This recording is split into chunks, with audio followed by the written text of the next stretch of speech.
Professor Malhotra, can we start? Yeah, please. I think there are 15 of them yesterday, so I guess we can start. It's at point.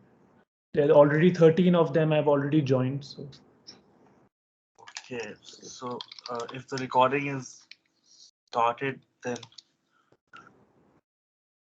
should I proceed or you'll proceed? no, please, you start, and I'll introduce Professor Pele. Okay. Well, good afternoon to all those present here for this august occasion. Um, we have a delightful and the one of the gods of international law with us. Uh, Professor Malhotra will be formally introducing him. But before I hand over the floor to Professor Malhotra, I would like to say a few words about the Center for UN Studies and the Jindal Society of International Law. Uh, the Center for UN Studies, which is which is spearheaded by Professor Dr. Veselin Popowski, is his mission and his objective to study the United Nations and its workings and understand the underlying factors which influence the United Nations and its functioning. The society similarly is an attempt to bridge this lacuna between students and professors of international law, and also to give young students of international law an opportunity to share their ideas and their visions of international law. And something that is important and something that Professor Popowski once shared with me was a conversation that undertook in the chambers of the United Nations and became folklore in terms of what the United Nations is and what it aims to do. This really started with the first Secretary General of the United Nations in 1953. This was Trigov Lee, who welcomed his successor, Dag Hammarskjöld, the second Secretary General. And he said, Dag, welcome to the United Nations, the most impossible job on this earth.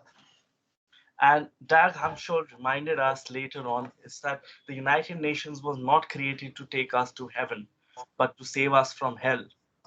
And the Center for the United Nations engages in projects of historical study and traditions, but also takes into a transformative approach to research, teach, and engage with international law. With those words, I now hand it over to the modus operandi of how international law works and his introduction. Professor Malhotra. Thank you, Ankit. To the speaker for this session needs no introduction, but because of the formal procedure, I'll go with it, and it can go on and on his introduction, but for the paucity of time, we'll keep it short. Professor Alain Pellet, who's the author of numerous books and articles and has been part of the International Law Commission, has been worked with various governments, including India, in advisory capacity, as well as being part of the European Arbitration Commission that was for the former Yugoslavia, and being part of French jurists, Commission of French jurists, which led to the establishment of International Criminal Tribunal for Yugoslavia. So his contribution has been much more, not only restricted to academics. He's been actively participated in various forums and various international law development, and which goes till World Tourism Organization, International Corporation for Assigned Names and Numbers. It can go on and on, but I would like to give the floor to Professor Pele.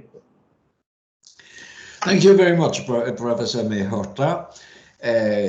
Good afternoon, everybody. Good afternoon, Ankit. Good afternoon, ladies and gentlemen. So I have been asked to answer an interesting question. Should the International Court of Justice be reinvented? You will be disappointed. The answer is no. But before giving the answer, I will try to give the reasons for that. La Cour. La Cour means in French, the court, and who is attending for the first time hearings before the International Court of Justice will always be impressed by those two words, la cour, boomed by the usher announcing of the entry of the judges, and the whole assembly to raise, to stand as for the celebration of the Holy Mass. And this is the immutable ritual followed at the opening of each hearing before the court that seems frozen in time since the creation of the PCIJ, the Permanent Court of International Justice, which was created, as you know, in 1920. So in this formalism, la cour and all this very formal process, is this the sign of a sign that the word course remain the international court by par excellence, that withstands with the attrition of time, or would this ceremonial as well as other archaisms, and I will speak sorry, I will speak about archaism in some minutes. These archaisms mean are just meant to repair what I could be called the ravages of years. The answer to that question, to this question, is not self-evident. Even for a familiar figure in the courtroom, and I am such a figure since I think I have had about 65 cases before the court, the answer is undecisive. One may be annoyed by the formalism of the proceedings. One can regret the cumbersomeness, the slowness of the process, while admitting that these defects, some of them at least, have their positive reverse. It might be necessary for a methodical justice whose solemnity increases the authority. And indeed, the prestige of the court as devoid of authority over the other international courts and tribunal as it may be, this prestige, interestingly, remains intact today after 80 years or more of 80 years, yes, of functioning. First, some words on the state of affairs. As you know, I have been told that all of the participants are familiar with public international. So as you all know, according to the statute, all the members of the UN are automatically part of the statute. Therefore, today, all entities being indisputably states are members of the United Nations, and beside the state of Palestine, remain only outside the court debated state entities, the main one being Western Sahara, the Holy Seat, and Chinese Taipei. But these are challenged entities, so not sure that it's not a real weakness for the court, for the court jurisdiction. As regards international organizations, the General Assembly or the Security Council, and under rather strict conditions, other organs of the United Nations and specialized agencies may request the ICJ to give an advisory opinion on legal questions in accordance with Article 96 of the UN Charter and with Articles 65 to 68 of the Court's statute. Given these statutory limitations, can we anticipate any growth of the number of cases before the court? Or on the contrary, should we fear a return to the situation which was prevailing in the 1960s? At the time, and not only in relation with the unfortunate 96 judgments of the court on the Southwest Africa cases,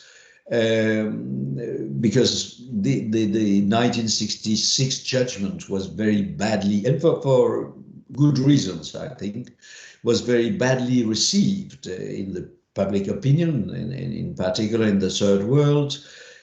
So it is said that it is a reason why during the 60s the court was so neglected, so much neglected by status. But this is not entirely convincing.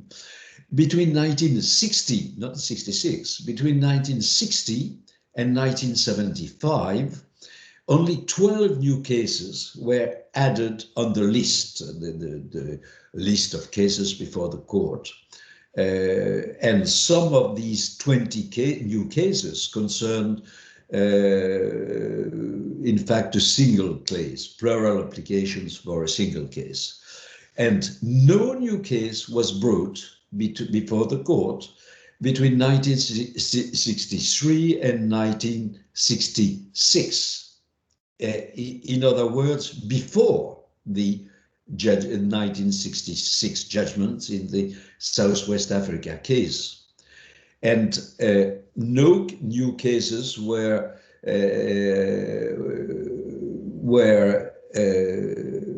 brought before the court between 1968 and 1985. So there was really disaffection for the court's jurisdiction during a very long time.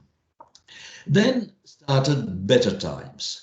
In 2003, the list included, rather artificially, 25 cases together. But it was artificial because several cases were just the same, in fact. And it did not prevent judges and the registry to complain that they were overburdened. For me, it was not true. I think that for a court to have 25 cases is not an exceptional situation, but it was exceptional for the court.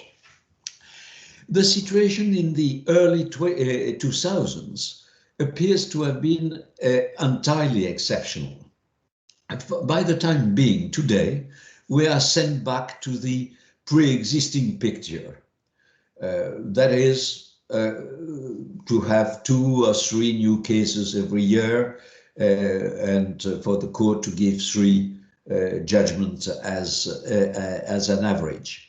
As of today, 14 cases are pending, among which still the Gapshikovo-Nagimaros project between Hungary and Slovakia. The judgment on the merits have been on the principle of responsibility has been given in 1997, and it is still on the list for, I think, very bad reasons. And I was counsel for Slovakia in that case. And this is clearly a vestige of the past, and I think this case should be removed from the court's dockets. And now, beside the 14 pending cases, 2 are sub judice. We are waiting for the judgments. Well, this number, 14 cases, is neither ridiculous nor very impressive. So one may consider that the glass is half full, given the rather nonchalant rhythm of work of the court. It is busy for the next 3 or 4 years, so okay, they have some work. But one may also consider that it is half empty, because clearly the use of the court remains quite exceptional. Similar remarks can be made regarding the optional declarations made under Article 36, paragraph 2 of the statute.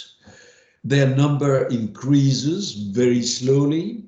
Today, 74 states have made optional clause declarations out of 193 parties to the statute.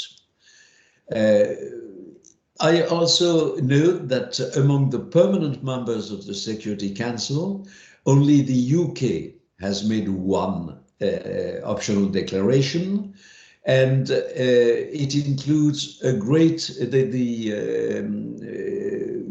the British declaration includes a great many reservations, which in fact largely empty the declaration of any substance. And this is the case for many other Article 36(2) declarations, including, I am sorry to say, including that of India, which was made originally in 1959 and lastly revised in 2019. Yes, India has made a declaration, but in fact there are so many important reservations that it is rather difficult to bring India to the court, and also it is difficult for India to bring other states to the courts. States' defiance vis-à-vis the compulsory jurisdiction of the court is also reflected by the decreasing number of treaties, including treaties which include a compromissory clause providing for the jurisdiction of the courts. And apparently, if I have well checked, no treaty at all, no treaty which is such a clause has been concluded since 2006, 17 years ago. How can we explain the situation prevailing today? My view is that the court itself bears little responsibility. Despite the vociferations of certain states like Colombia after the judgment of 19 November 2012 in the territorial and maritime dispute between Colombia and Nicaragua, all the recent judgments of the courts are, from my point of view, balanced and perfectly legally defensible, including those in cases where I was counsel and we have lost. It happens sometimes. But all are, I think, acceptable judgments. I have some regrets concerning the whaling case between Japan and New Zealand, but globally, I think the court jurisprudence is perfectly acceptable.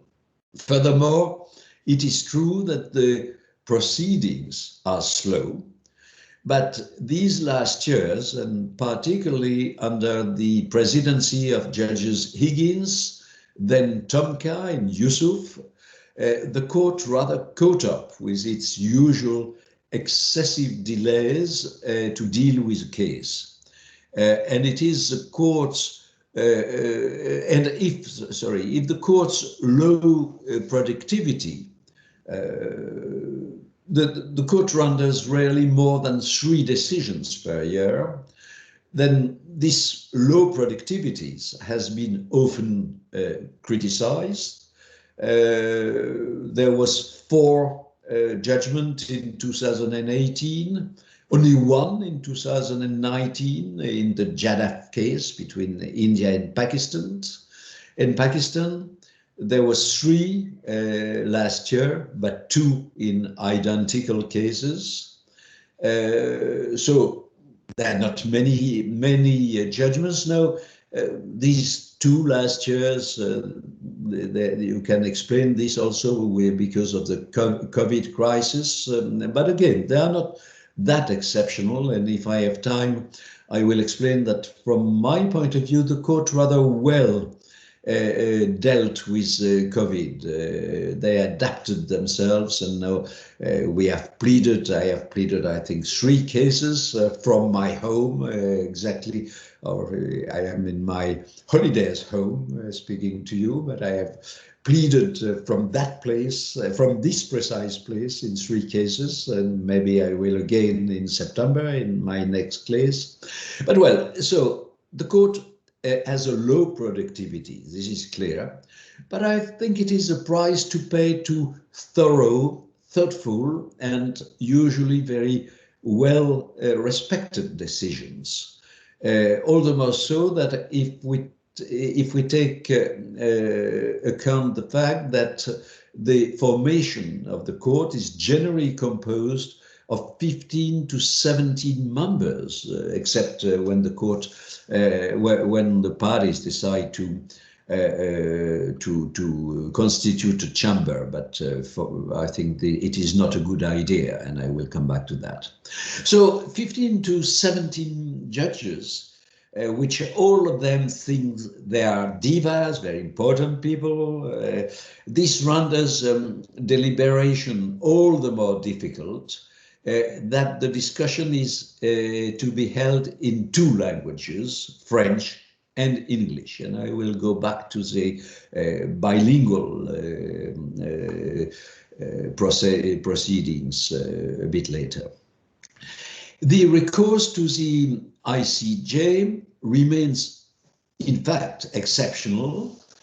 It is reserved for highly sensitive political cases, usually. And even for these cases, the court faces competition from other international courts and tribunals. If you enlarge the scope of the inquiry in order to grasp international justice as a whole, one can note that alongside the International Court of Justice, which is, as you know, the principal judicial organ of the United Nations, and there are other numerous specialized courts and tribunals, but the ICJ coexists mainly with 6 major permanent mechanisms for the binding settlement of disputes: the PCA, the Permanent Court of Arbitrations, which is neither permanent nor a real court, but a list of arbitrators. The very complex dispute settlement established in the 3rd United Convention of the Law of the Sea, and the UNCLOS, to which 168 states are parties today. The WTO dispute settlement procedures, which is compulsory for the 164 members of the organization. You also must have in mind the ICSID system for the settlement of investment disputes, which gathers 152 state parties. To that, you can add regional courts for human rights, not for Asia, which is defiant for these kind of things, including India. And although states are not directly parties to the proceedings, you can also think of international criminal courts and tribunal, and first and foremost, the international criminal courts, which the statute of which has been ratified by 123 states. That said, the only real true competition comes essentially from ad hoc arbitral tribunals, usually administered by the PCA, which can be called upon to decide interstate disputes, and more incidentally, the UNCLOS system, that is the ITLOS itself, and arbitral tribunals created under Annex 7 of the UNCLOS. The 3 other courts or tribunals I have mentioned do not primarily settle interstate disputes, even though they may indirectly contribute to settle interstate disputes. In passing, that among the interstate disputes which have not been referred to the ICJ, whereas they could have been during, say, the 10 last years, 3 concern India. I have in mind the Indus Waters Kishan Ganga arbitrations with Pakistan, the case concerning the Enrica Lecce incident between Italy and India, in which I was fortunate enough to be advocate for India. The Bay of Bengal maritime boundary arbitration between India and Bangladesh, and here again I was advocate for India before an Annex 7 arbitral tribunal under UNCLOS. Well, there are several other cases which could have been submitted to the ICJ, but have not been, most of them being submitted to ad hoc arbitral tribunal, usually administered by the PCA, the Permanent Court, so-called Permanent Court of Arbitration, and more exceptionally to the ICLOS, which could become a real competitor of the ICJ in maritime delimitation cases. I note in particular that in its first delimitation case in Bangladesh, Myanmar, the ICLOS conducted this proceeding expeditiously in less than 2 years from the day it was referred to it. This is a better record than the ICJ. And even if I think that the judgment of the ICLOS in that case is not exempt of criticism, it is nevertheless, I think, reasonable, and it is, I would say, responsible, because the ICLOS followed the case law of the ICJ, which stabilized the law of the maritime delimitation. And the same holds true for the other delimitation case, which was submitted to the ICLOS, to a chamber of the ICLOS in Ghana versus Côte d'Ivoire. So my provisional conclusion in that, in this field of maritime delimitation, and more generally in the law of the sea matters, I think that the ICJ is facing the stimulating competition of the ICLOS, whose jurisdiction, I would say, is natural in these matters, and that of Annex 7 tribunal, with the risk of fragmentation that this competition bears. But the arbitral case law and the ICLOS case law in maritime delimitation is, as I said, consistent and follows the ICJ jurisprudence. So the so-called risk of fragmentation is rather unreal. Personally, I think that it is rather an invention for academics who wants to say something.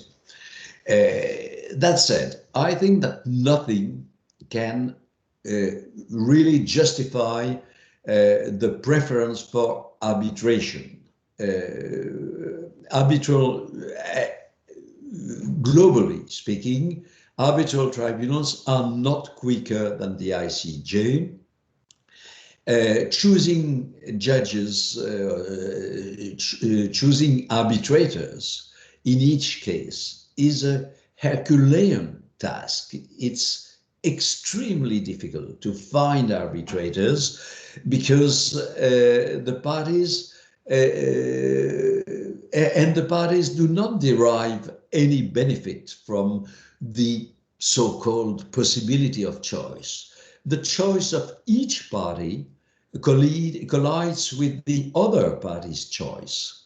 And if the parties disagree, that takes the risk of having the final decision in the hands of the appointing authority, which could satisfy neither party, but could displease both parties.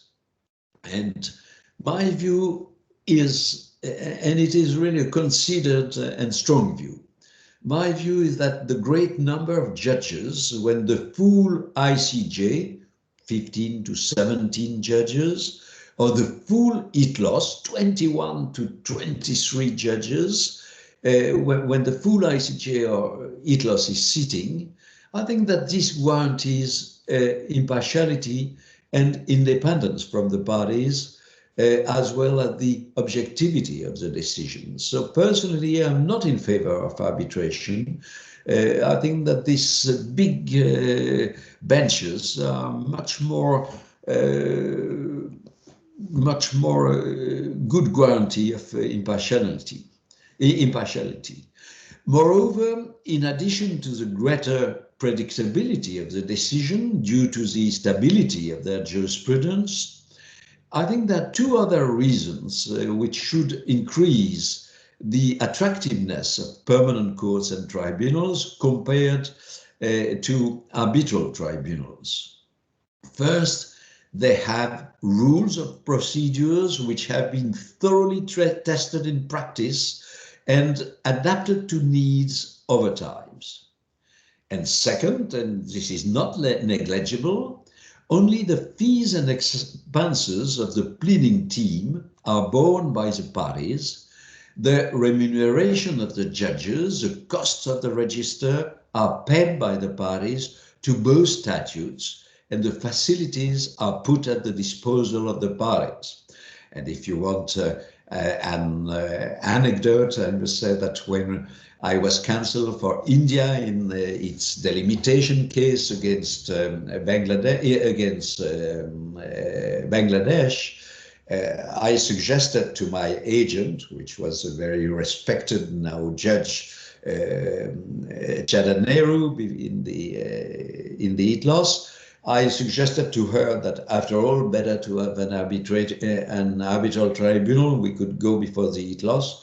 She said to me, "We don't care about costs. It might be true for India, but it is certainly not true for a poor country." So, and even for India, I think, after all, when you have free cost, why not go to that, since it gives a better guarantee for impartiality. Again, I am not in favor of ad hoc arbitration when you can avoid it.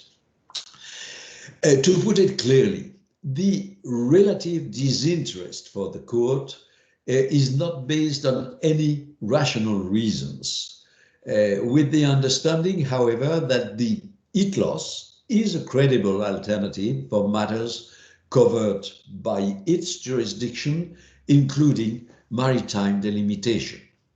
Now, next question. If you take into account the incapacity of the court to deal simultaneously with a great number of cases, can you envisage new options which could strengthen its attractiveness? Several, as you may know, that several suggestions have been made. I must say that none of them totally convinces me. One of these proposals is to open the court's forum to new actors, such as private actors or international organizations. Well, at first sight, it can be appealing. Indeed, one of the strengths of the ICJ is that it is open and reserved to states. And whatever the postmodern doctrine claims, the sovereign states remain, from my point of view, very special and sovereign entities. And I think it is premature to write its obituary, the obituary of sovereignty. Whatever people may, especially in the young generation, may think, sovereignty remains something which is important. And you, in India, for the time being, where you have a very government which is very much attached to sovereignty, from my point of view, a bit too much, I must say, you should understand that. So sovereignty is something which is still very pregnant in international law. And I think that having a court which is reserved to sovereign states is not that a bad idea. Private actors have their own international forum of dispute settlements, and I think it is not really necessary to open the court for a court's forum to them, with the understanding that it could be envisaged to provide for some kind of intervention as amicus curiae before the court. And this is not excluded by the statute. It would be in line with a general trend in the international tribunals. This has been proposed from time to time. However, two reasons at least militate for some caution. It must be open in such a way, first, not to burden the court, and especially the registry, with a flood of requests emanating from non-really interested persons.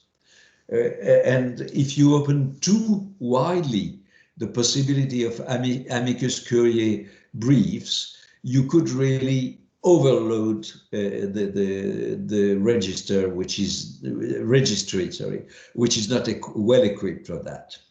And two, it should be, you should keep in mind not to rub out again the essential character of the ICJ as a sovereignty disputes court.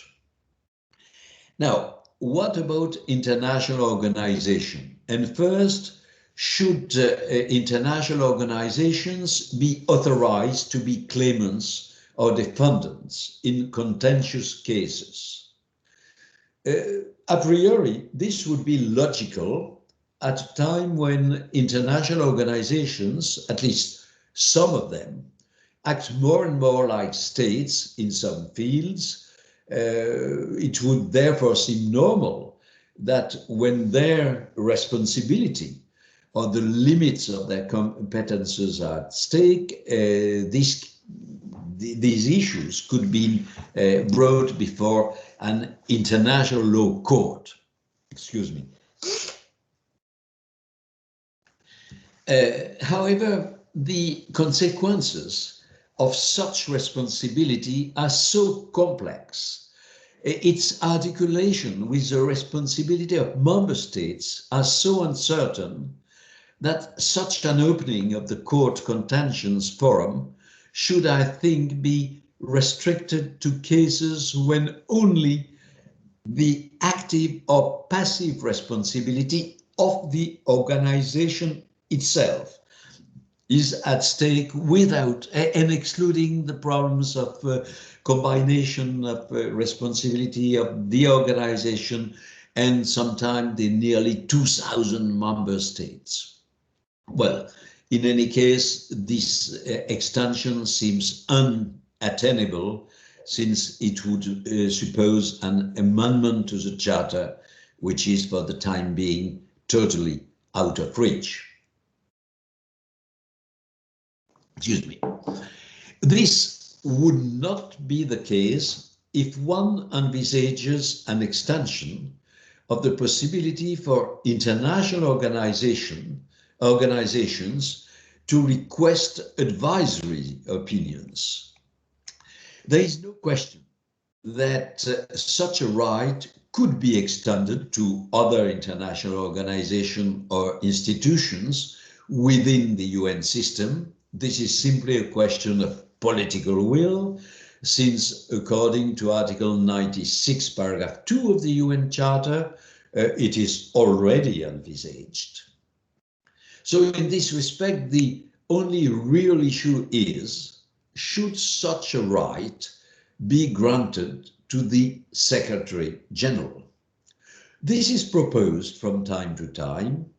I am not really convinced either the requests would concern relatively minor technical points, and there is no real need to bypass the legal advisor and to undermine his or her authorities, or the request would bear upon war and peace cases, war and peace issues, and this would strengthen, I think, the delicate balance between the organs concerned with the maintenance of international peace and security, that is, the Security Council, the General Assembly, and in some respect, the International Court in its contentious function. The other possibility concerning the extension of the court's jurisdiction concerning international organizations would be to open the jus standi to request advisory opinions to organizations others than specialized agencies, including to other international courts and tribunals. This prima facie looks rather attractive, especially if these other courts and tribunals could save the court of questions of principles concerning the interpretation or scope of general rules of international law. You can think that such a possibility would help to limit the inconveniences of fragmentation of international law and be in the interest of all the stakeholders of the international legal order. However, if this would probably be a useful reform, it too supposes a revision of the UN Charter, which again I do not see foresee as realistic. It flows from the goal that it seems either undesirable or completely unrealistic to envisage to strengthen the court's attractiveness by opening its forum to other actors. Another tract for reform could be to increase the attractiveness and the productivity of the court. As I have said, the ICJ is often criticized for the burdensome and formalism of its procedure, which would be the source of an undue slowness and for its conservatism. My view is that these criticisms, which mostly emanate from academics which are not familiar with the real world of the court, all these criticisms are more academic than really well-founded. With respect to the length of the proceedings, it is not more marked than before most international and national courts and tribunals. Furthermore, most of the time, the parties, not the court itself, are responsible for the length of the proceedings because of excessive demands for a long written phase and accumulation of useless documents. But it is true that the court could be more prescriptive in the conduct of the proceedings. The court does not use enough, I think, its possibility to decide on procedural matters which could shorten the delays. Moreover, the ICJ has proved, especially in the recent years, that it is able to decide a case within a reasonable time. Just as a reminder, since 2000, the year 2000, 22 proceedings have led to a judgment of the merits. On these 22 proceedings, 4 lasted less than 2 years, some only 1 or 2 years. 12 lasted between 3 and 4 years. Again, this is rather long, but given all the burdens on the court's shoulders, it is, I think, acceptable. 5 lasted 5 or 6 years, it's too long. 1 lasted about 6 years, 1 about 8 years, and 1 about 11 years. But again, all these too long proceedings were due to courts' maneuvers and were not mainly the responsibility of the courts, even if it bears some. This being said, I think that micro reforms could likely increase the productivity and hence the image of the word court. There is not much to change as regarding the seizing of the court. The institution of proceedings by an application or by the notification of a special agreement, a compromis, does not cause, I think, any problem, although I must, preferably, but it would be another lecture, preferably I much prefer special agreements than optional clause notification. I don't like them. I think they make the result uncertain.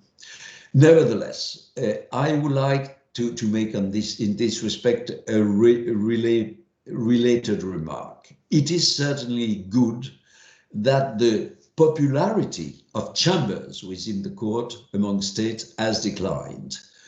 The creation of chambers is a mongrel mixture between the arbitral and the judicial process, which in itself it's not a problem, but it combines, I think that chambers combine both inconveniences without decisive advantage. The choice of the judges is a conundrum. There is no real gain of time, and you lose the advantage of having a large panel whose global impartiality and neutrality, as I said, is assured by the diversity of the composition of the bench. Now, in principle, the conduct of the proceedings is legally regulated by the statutes and the rules of court. Regrettably, these two documents are supplemented by practice directions. It is a detestable practice. I hate practical directions. This practice has been introduced in 2001 in order to complete the rules of courts. And it is a bit ridiculous because the rules of course can be simply amended, if need be, by the court itself. So why use a third document, the legal effect of which is totally uncertain? Nobody knows whether these practice directions are binding or not. And if they are not all questionable, some are completely superfluous since they simply reaffirm existing rules of procedures, and many are abusively detailed, hardly applicable. This is certainly a very negative drift coming from the growing, I would say, Anglo-Saxonizers or Americanization of the court. Not all and every stage of the proceedings has to be locked into rigid rules. There must be some room for adaptation in the concrete circumstances of the case and for free and reasonable appreciation by the court on a case-by-case basis. Now, with respect to incidental proceedings, only 2 remarks. I have a limited case, still at times still some. In my opinion, the court is somewhat too lax in respect to requests for interim measures which it tends to welcome rather too lightly. And on the contrary, I am concerned with the uncertainty of the court's jurisprudence in the matter of intervention. After a long period of very restrictive approach in respect to the admissibility of interventions, the court seemed to have adopted a more balanced approach with its judgment of 1992 on Nicaragua's concerning Nicaragua's intervention in the case between El Salvador and Honduras. But since 2011, the court again has taken a step backward in this respect, and really as a counsel in many cases concerning possible interventions, I am very uncertain concerning the court reaction, the court decision on intervention, and I think it is a bad situation when states do not know whether their intervention can be accepted or not. Maybe the case of the Rohingyas case introduced by Gambia versus Bangladesh could be an opportunity to test the matter, but really I am very critique of the court case law concerning intervention. Now, once the proceedings have started, what improvements would be likely to increase the efficiency and the attractivity of the court? Concerning the written pleadings, my main complaint is the tendency of states, encouraged by their counsel, at least the Anglo-American law firms, who are now the main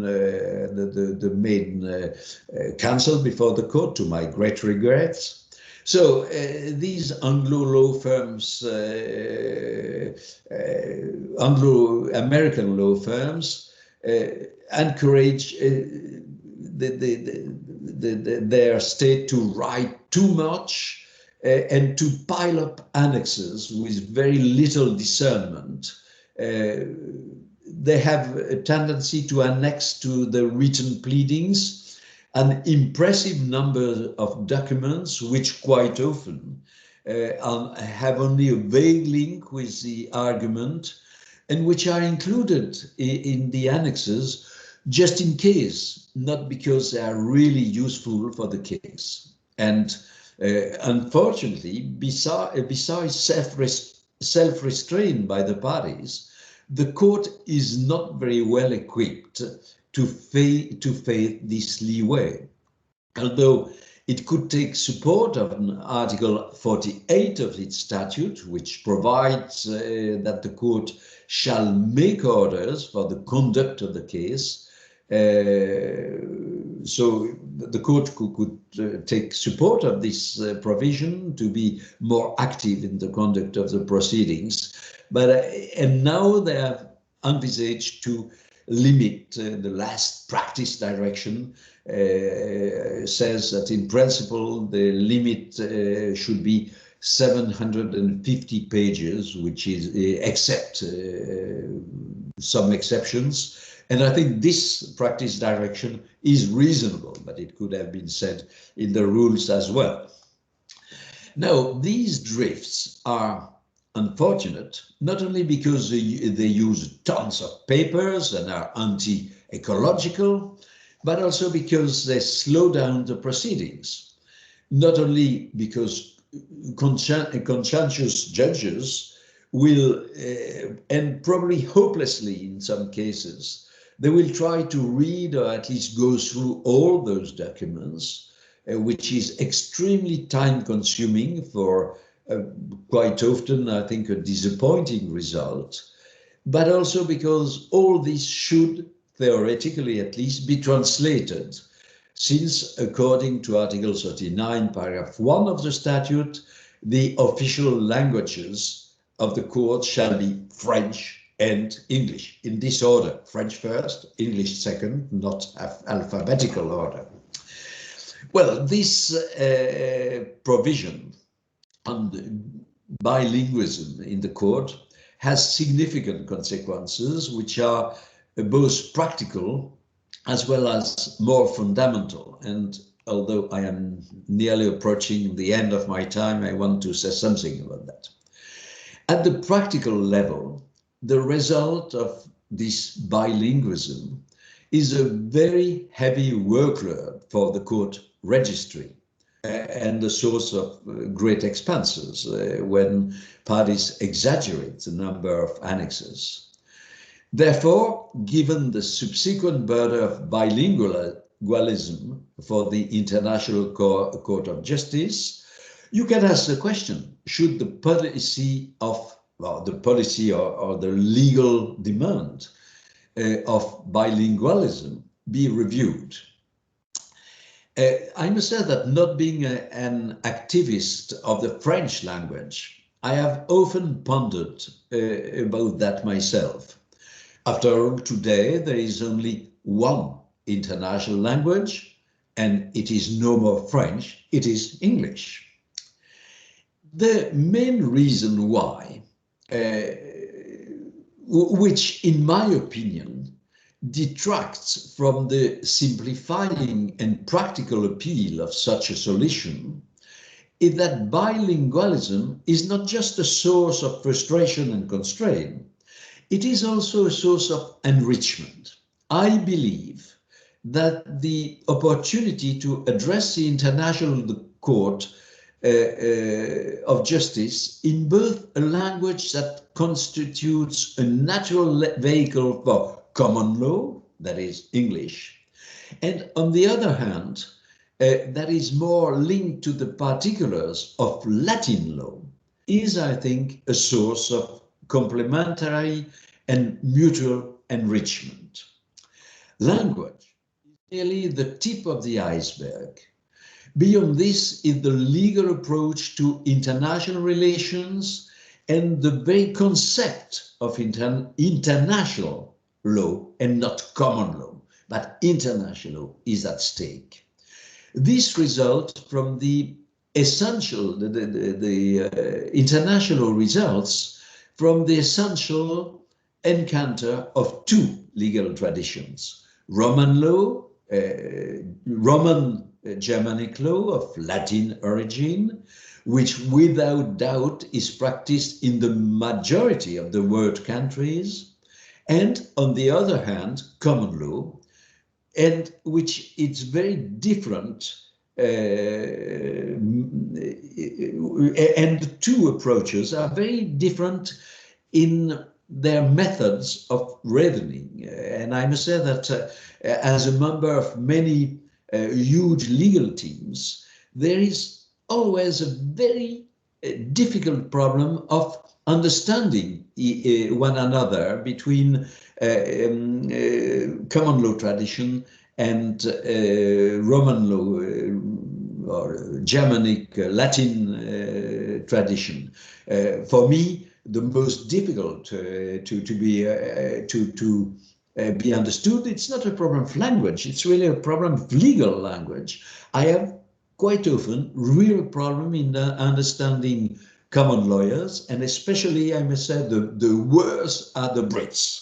They are so convinced that common law is much better than everything that it is difficult sometimes, not always. You can have, I love working, for example, with Professor Van Loo, who is very open to discussion.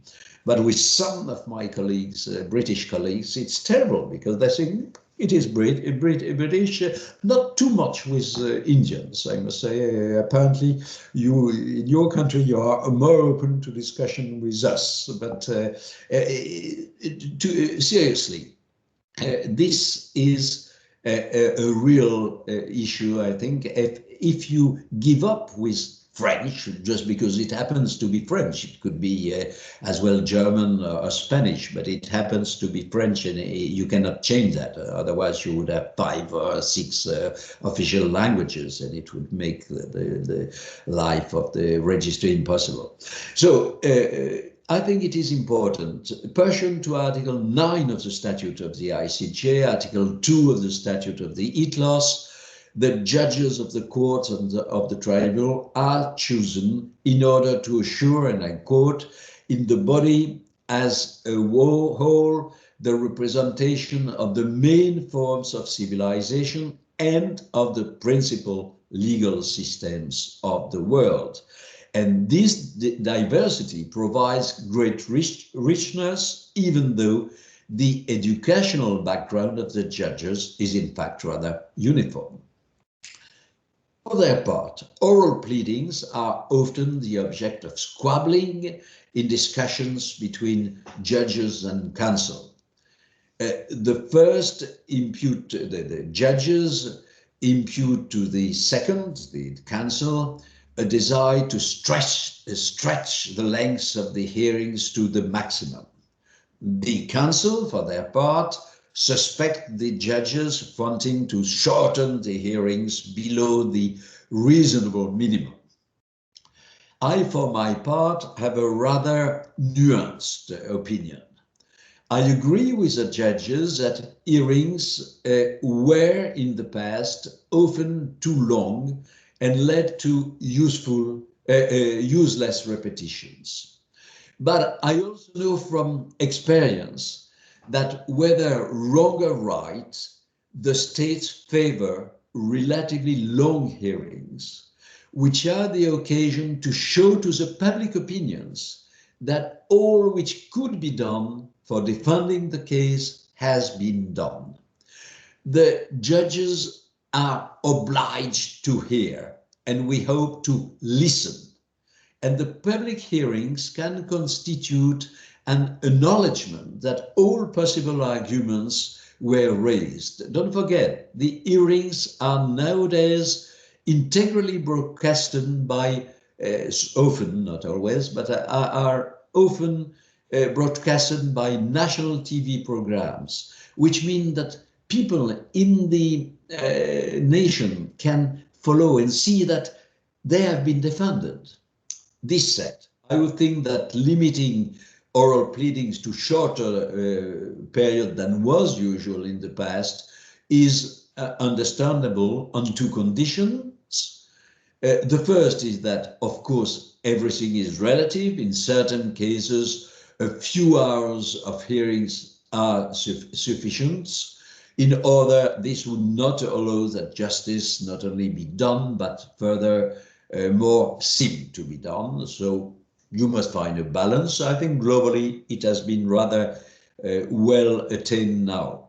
The second condition is that would be that the court renounce imposing on counsel the exhausting rhythm which was in the past often decided. But here again, I can note a certain improvement in recent year.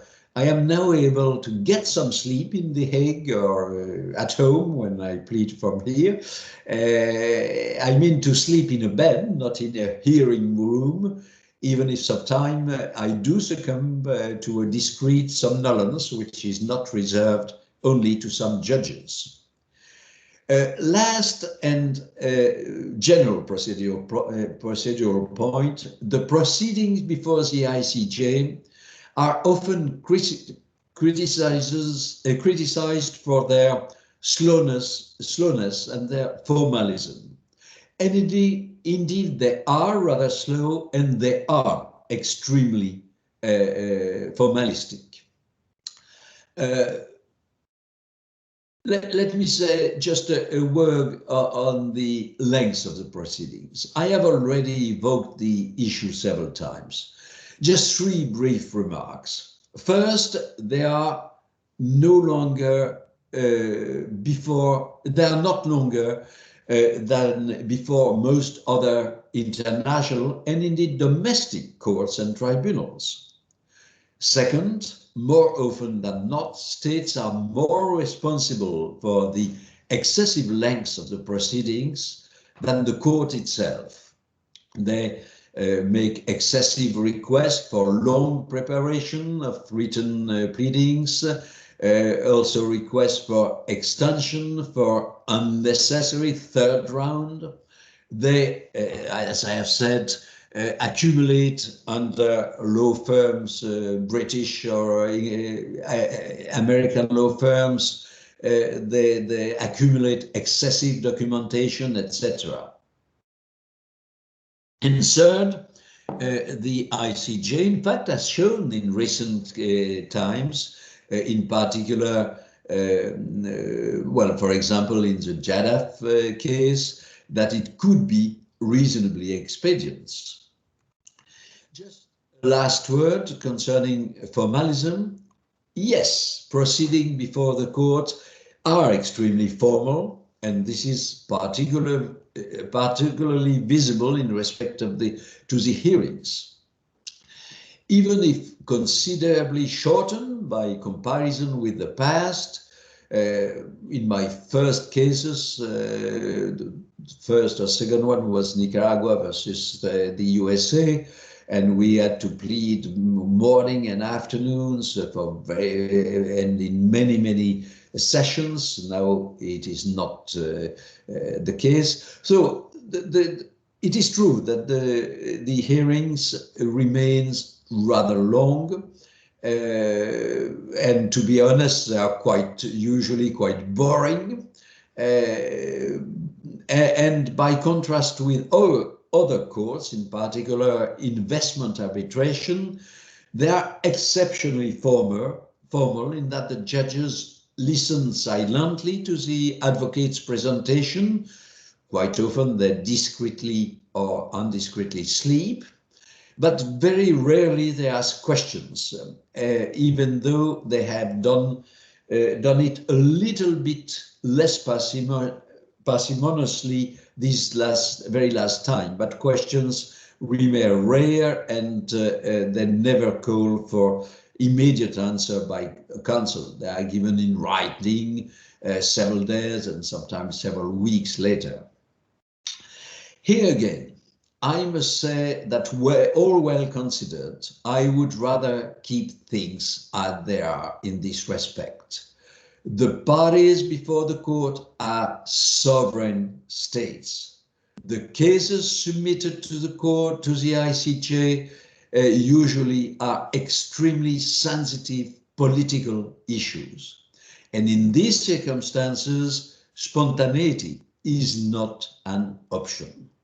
It is much preferable, in particular, that counsel can discuss their answer to questions with their team and their agents, who more often than not has to refer to his or her capital.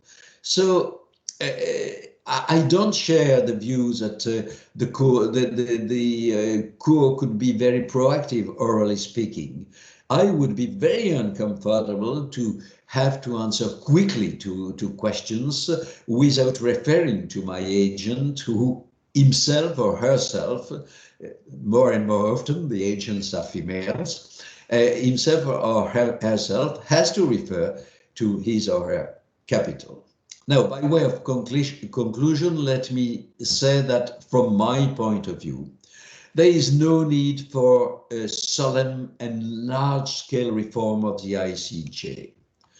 In spite of the most welcome multiplication of international courts and tribunals, the court, la cour, the court, still maintains its implicit status of primus inter pares, not to say of prima donna, whose positions, even when questionable, are respected and in general followed by the states. There are exceptions, but they are very rare.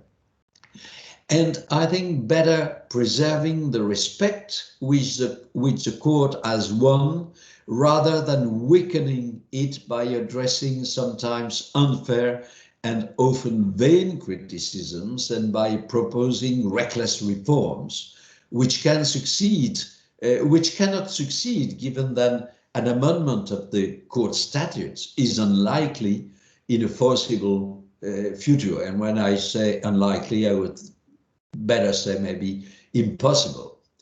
in any event, despite ups and downs, the court will long remain the court, the word court. And I apologize for my lack of imaginations to the organizers of this series of lectures, which is meant to reimagine international laws. Sorry to have disappointed you.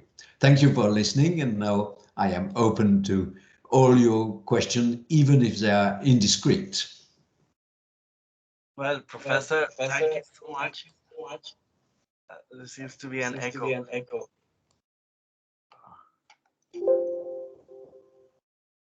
Yeah. Uh, Professor, I think if you mute your mic, that might help. Pardon? But there are a couple of points which I wanted to share. I'll start from the last point, which you mentioned on sleeping and working. There is a famous quote which I want to share here with everyone on Professor's website.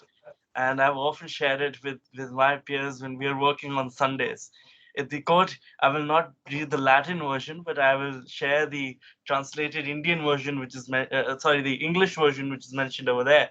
And the quote is, every day is Sunday, and on Sunday we work. And those are words which we also try to abide by. I would also like to share that Professor has made it a point when he's working with nations that he asks in the nationals of that country to be assisting him in his court and a young team. I think that's quite credible in as you mentioned, issues and disputes of such highly politically charged motivations as well. And languages as well. I think with French and as something which I'm trying to learn and read judgments in French. What I found is that even words like obligation, which has a different meaning in French, has a different meaning altogether in English. So translations for the translators, again, it becomes a very tedious job to manage this. And the other points which I wanted to mention is that in preparation for this lecture, I did stumble upon your discussion with Loretta Malintopi and Gilbert Guillaume. And in that, there was a couple of interesting references made, and especially with reference to the special agreements and under treaty obligations themselves. And the example referred over there was the In This Water Treaty and its reference to legal experts. So we do seek your opinion on that. And there were other references also made in that discussion as well, or the mafia of justices and the invisible bar at the court. So it would be very interesting to hear what you have to say about that. And also, the last discussion which we had in our series last semester, uh, what was shared with us was that there are a lot of lacunas in terms of procedural aspects of the court, so with special reference to submission of evidence and witnesses, and them blatantly uh, uh, not sharing the truth or sharing an altered or a doctored version of the truth. Uh, those are my couple of points. And the last one, which I'll perhaps offer later on, is on the India's declaration in 2019 by our Foreign Minister, Dr. Jaishankar. Professor?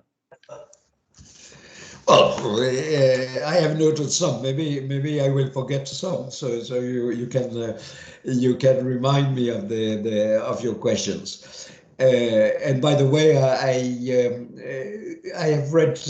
I just say that by way of parenthesis, I've read your very interesting article concerning the Peace Palace, and I would recommend this to your colleagues who are listening, and it confirms my view on the formalism, the solemnity of this whole process. It takes place in this Peace Palace, which some find magnificent, which I find very ugly, but I am more for modern building like the one in the E-class. Well, so quickly some answers to your questions, some of your questions. Let's first speak of legal experts.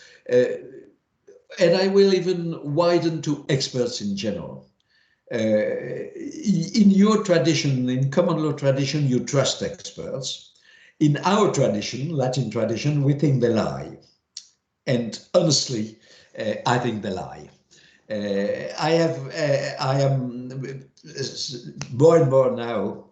I am an arbitrator in investment disputes. It's less visible, and also you sometimes you cannot publicize it, but I have rather quite many cases now. And it is not possible that the experts, both experts tell the truth when they say exactly the opposite to one another. So I think it is ridiculous to say that they are neutral. They are not neutral. They are paid by a party and they speak the truth of their party, not the truth.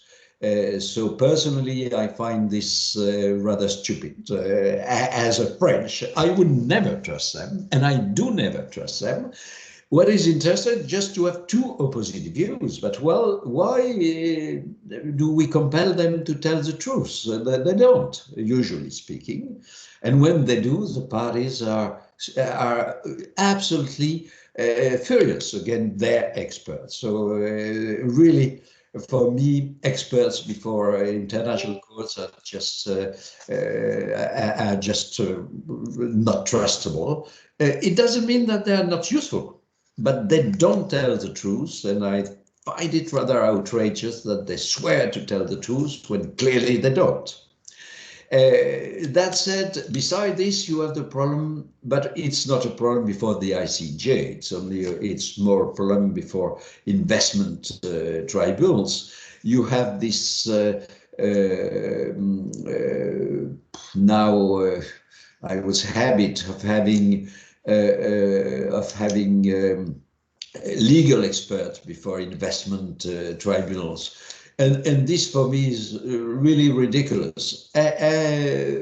Since I act as arbitrator in investment tribunals, I usually refuse to act as counsel. There are some exceptions for the moment. For example, I am counsel for Norway in an investment case, but this is because Norway is a traditional client of mine. I have worked for them several times, and I didn't want to refuse to be counsel in a case which I knew well. But usually I think that the double cap system in investment cases is really objectionable. So either you act as arbitrators or a counsel, but not both. So I act as arbitrator, but I accept to act as legal expert, explaining to my client, well, okay, you want me as a legal expert, but I will tell the truth, my truth, not your truth. So you take the risk or not. Sometimes I do, sometimes I don't. Of course, I don't want to be dishonest with the client, so I ask them, I want to have an idea of your thesis in order to be sure that I will not contradict you systematically. But again, I tell the truth, but I think that usually even legal experts don't tell the truth. They tell the truth of their party, and it is really objectionable. So much for experts. Anything more on that? Well, choice is yours, Professor, but I would also invite others to ask questions, and if we can have other viewpoints as well. But I just have one question, which is something that we'll be discussing in other discussions as well, and this is with special reference to India's declaration of 2019. There are 7 points which are listed, and perhaps the seventh one was of most interest to me. I'll mention a part of it, and I quote: disputes concerning the interpretation or application of multilateral treaty to which India is not a party, and disputes concerning the interpretation or application of a multilateral treaty to which India is a party, unless all the parties to the treaty are also parties to the case before the court or government of India specifically agree to the jurisdiction. End quote. Professor, this to my mind seems to limit the jurisdiction, or at least India's or another country's application against India. And as a country which enshrines international law not only in its declarations but also in its constitution, it seems like move to gravitate away from disputes and also other aspects. And the addition here is made to uh, include the measures taken for protection of national security, ensuring national defense, and also include the potential to exclude disputes invoking customary international law with respect to security and defense related issues. So, I mean, what is the underlying current over here? Is India actually moving back on international law, or is it playing its cards very safe to its breast? My answer will disappoint you. Just renounce to compulsory jurisdiction, and do like for in France. I am one of the strong supporters of not making a declaration. I think when you are a rather big state, big average state as France or India, I think that you have rather global responsibility. It is too dangerous to accept one for all the jurisdiction of the case. I am very isolated among the academic world. The professors say, "Oh, the best is really to have declarations." I think it might be true for small states, but it's not true for India or France or any rather big states. I think that, but I would encourage, and I do encourage my government to accept jurisdiction in specific cases. But this is something, and I think that India should accept jurisdiction in specific cases as well. But accepting in advance, you have too much surprise, and sovereign states do not like surprises. So my answer to that is just give up. Don't be hypocritical. I think that India and the UK are hypocritical. You say we accept jurisdiction, and in fact you refuse it. So what? In fact, that is provides some sort of recollection to this discussion by Tommy Go, and he said that for Singapore specifically, international law is like a shield and a sword. You shield it in order to protect yourself from other superpowers who shall not be mentioned, but also act as a sword to protect itself and to offer itself as an avenue of some sort of justice. Yeah, but better to be able to choose whether you want a shield or so I think it really, I am, again, I know that I am very isolated. For example, Judge Tomka, who happens to be a good friend of mine because he was my agent in Slovakia versus Hungary, is really militating for compulsory jurisdiction. But I think it is more difficult than just saying, "Oh, judicial settlement is good in itself." Well, no, it is good. It depends, and I think that the free choice of means of settlement is good. But again, I am in favor of judicial settlement, but not for surprises. Very interesting indeed. We have a conservative international law expert. I think that's very fascinating, and you perhaps can add me in your camp because I've started to read quite heavily on conservatism and British writers again. So that's something perhaps we can have a separate discussion on. I do invite others as well for questions and a discussion. Uh, uh, so if there's anyone who would like to offer any insights. Yes, Professor, don't shout. I Professor, am very open to good questions. evening. Can we see you? Can we see you? I would like to see the speaker. Yes, I'm right here. Sorry, my camera's a little. Okay. Yes. Good evening, Professor Pellet. Good evening. My name is Akriti Tripathi, and I have previously assisted Dr. Popovsky on the same course on UN law in practice.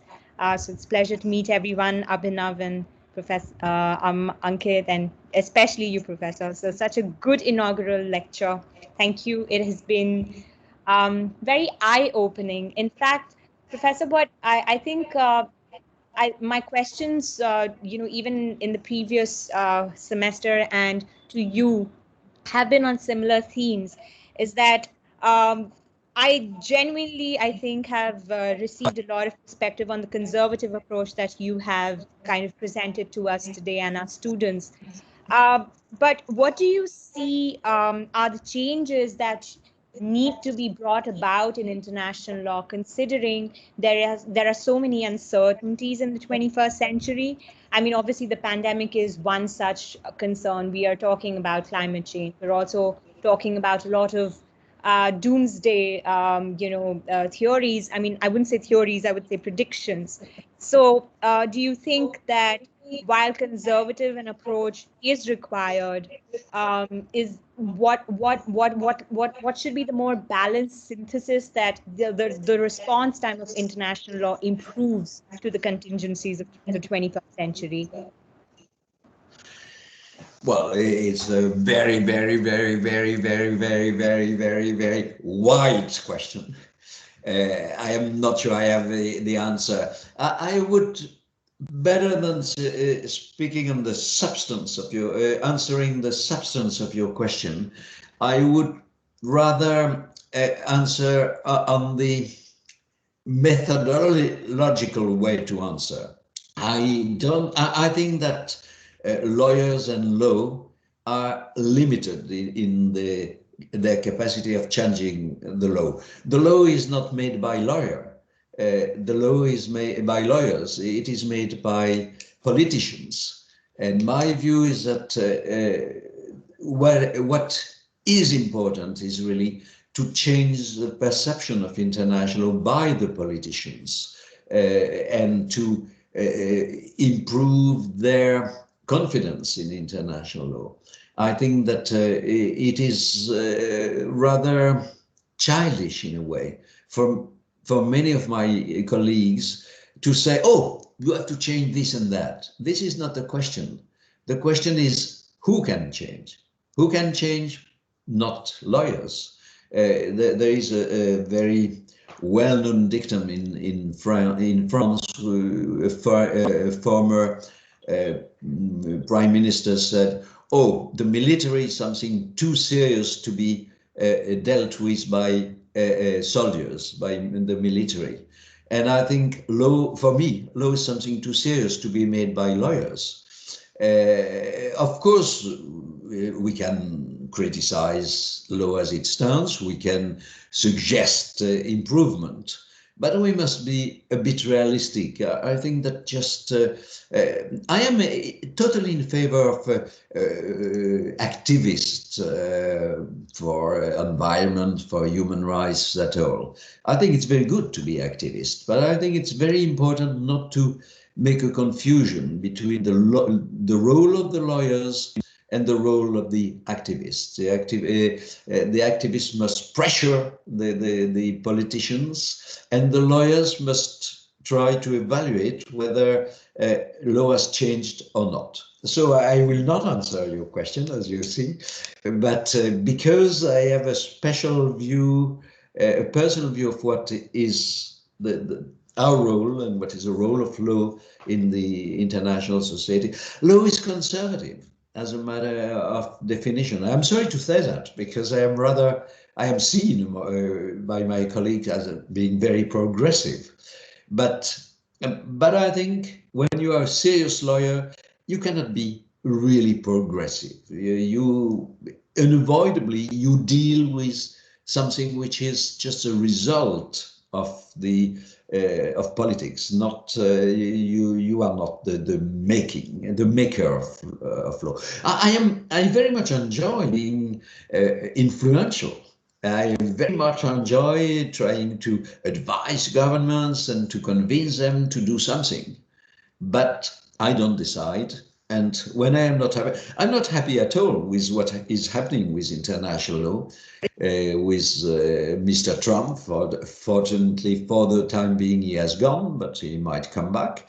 I will not cite too many others, but I'm not sure that I'm very happy with changes in some countries, other countries. But we must live with that.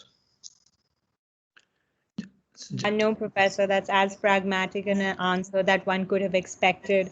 So, coming from your experience, it's a good reminder. Then it's time to, I think, understand the constraints within the systems you are functioning, and maybe we need to be a little smarter about how we approach the professional, let's say, aspirations as well. Thank you so much. At least I am among. I am not sure I'm modest as a human being, but I am rather a modest lawyer. Thank you so much, Professor. Professor, just to add to what Akriti said, there's a point which I've always wondered about in international law.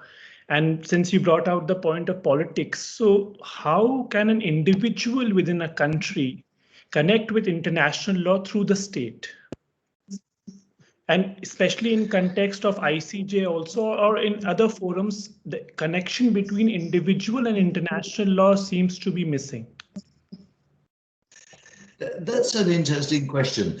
We're a bit limited by time, I presume, but so I could make a very long answer. May I suggest that you read my lecture? I made a lecture in Berlin 2 years ago on the crisis of international law, and it is published on my website. By the way, on my website, most of the thing I have published, articles, not books, but articles I have published can be found on my website, and maybe Ankit could circulate the address.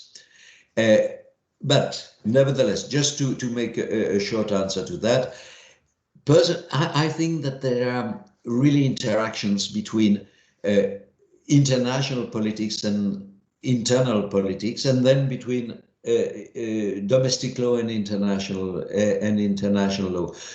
Honestly, I think as citizens, and your questions I think concerns citizens more than lawyers as such, as citizens, among our choice in democratic countries, there is this: what this man or this woman would do concerning the behavior of the policy of the country at the international level. Will he be a terrible conservative concerning sovereignty, or will he or she be open to improvement in international law? Will he or she be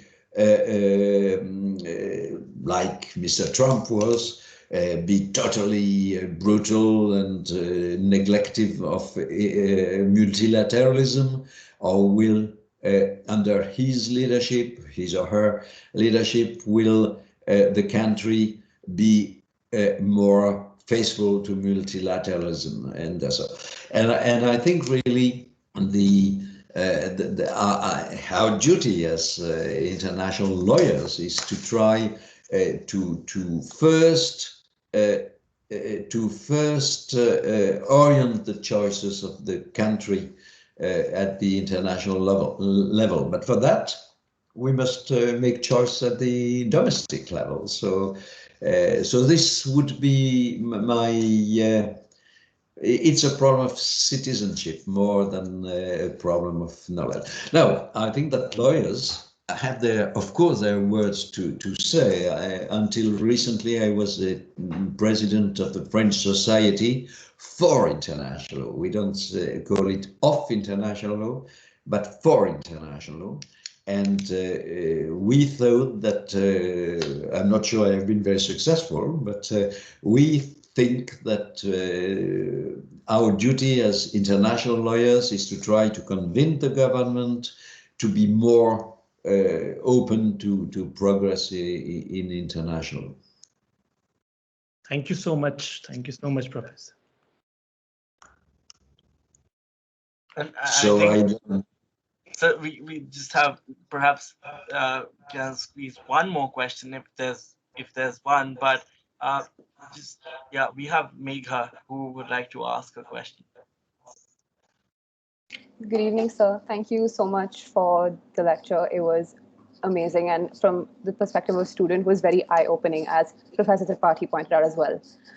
The comment that you made regarding academic and practitioners in particular was something very interesting, because as a student, we come across a lot of academia that tends to go in depth about issues, as you pointed out, such as comity, fragmentation, etc.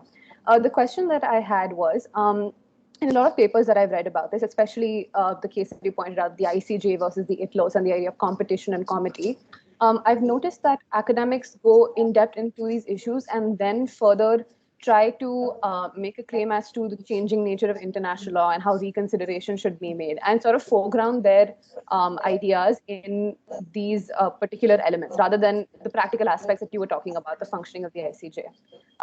As a student who's approaching such literature, would you say that we should keep in mind that perhaps these conversations aren't as nuanced? Sorry. May I ask you to speak a bit more slowly? So, sorry, yes, of course. I just wanted to know, from the perspective of a student who comes across such academic literature, the idea of comity and fragmentation and the rapid development, do we understand that academics perhaps go into too much depth and that these are conversations made out to be more nuanced than they actually are? And how is it that, how do you think that practitioners and sort of the academic and practitioner divide, where a lot of people talk about how practitioners no longer rely on academics too much, because academics tend to theorize a lot more issues than there actually are?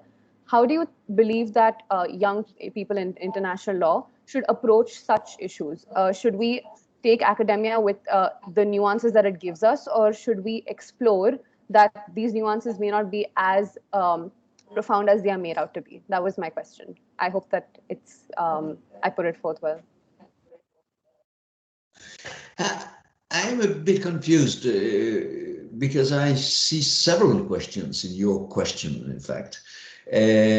One is because you mentioned in passing fragmentation, for example, but for me it's quite different from your more general question on how academics should perceive international law. So I'm not sure I have fully understood your question, but let me answer to some. And if it is not the good answer, the answer to the right question, you can just go on.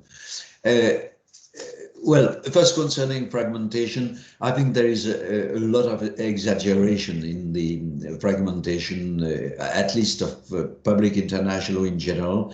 And I would say that in any case, it's better to have many tribunals competing, maybe, but to have many tribunals than none. And after all, if states are encouraged to go before courts and to comply with the decisions, it's better to offer a choice than to have. It's really the good fortune of international to have many tribunals. And concretely, there are not many not many opposition of views between international tribunals. You have a few, but not many. And if you take internal domestic law, you have also differences of view between Supreme Courts when you have several. I think in India you have only one, but in France we have three. And they don't always conquer, and we survive. And so it's not, for me, fragmentation is really a problem which has been invented by academics. But it was only part of your reflection. I think that the problem of the academia in many countries, and it's true in my country, maybe a bit less in India, I don't know. It's less true in the USA, for example, is that the academics live with one another. They don't practice. Many of them are just teaching and researching, but they don't practice. And I really think that practicing is an enrichment for yourself, but also, for example, for your students. I changed, it happens that I was very young when I had a chance to start being counsel before the ICJ. I think I was 35, something like that.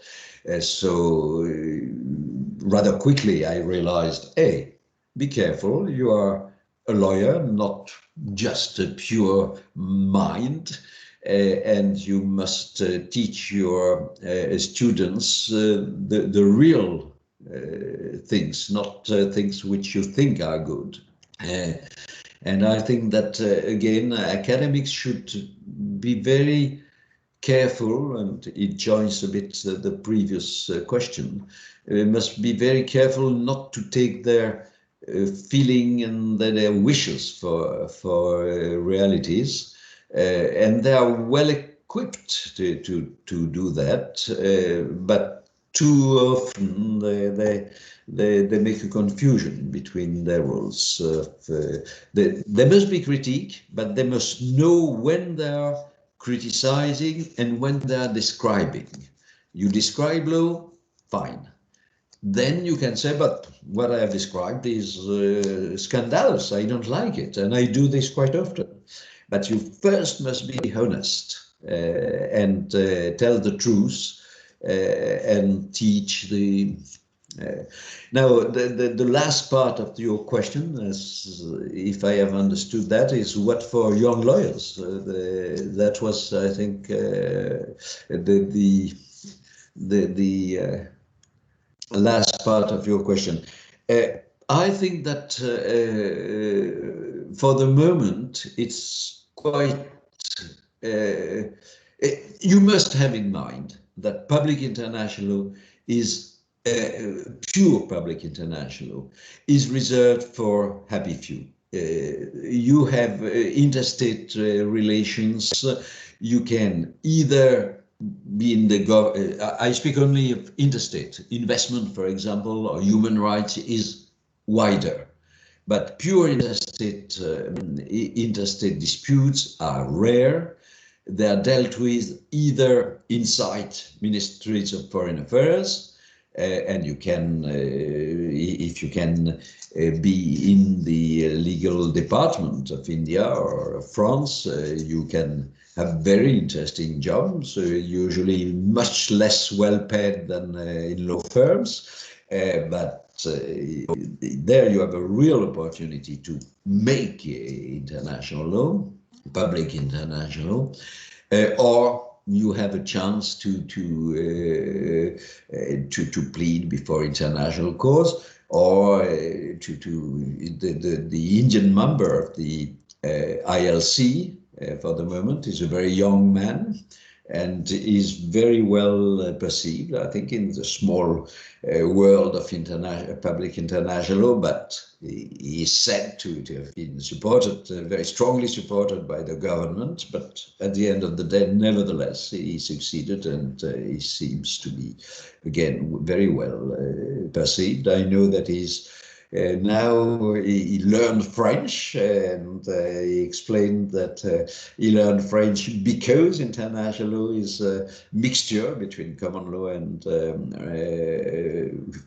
Latin law.